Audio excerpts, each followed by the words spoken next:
Que va-t-il advenir du gouvernement de Michel Barnier? Ce mercredi 4 décembre, l'Assemblée nationale va débattre de 2 motions de censure.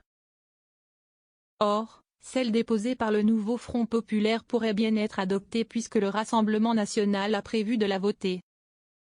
Le Premier ministre a tenté le tout pour le tout en appelant les députés à un réflexe de responsabilité pour l'intérêt supérieur du pays, sans parvenir à convaincre les socialistes. Pathétique, l'invité d'Apolline de Malherbe pas tendre avec Michel Barnier.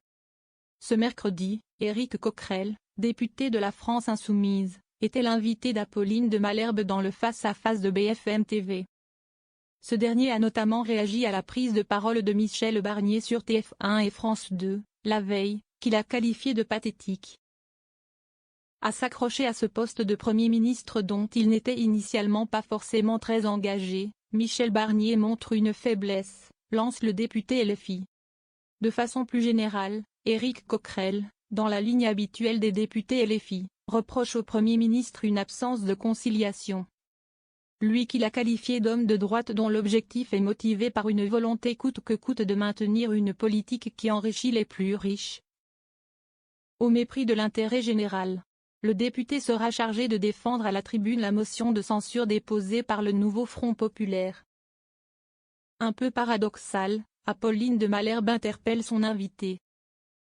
Pour Apolline de Malherbe, la soudaine entente entre le nouveau Front populaire et le Rassemblement national mérite d'être mentionnée. Vous allez avoir les voix du RN dont vous-même, vous dites dans votre texte qu'ils sont vils, d'extrême droite. Quasiment vous les insultez en même temps, vous voulez leur vote, c'est un peu paradoxal, souligne la journaliste.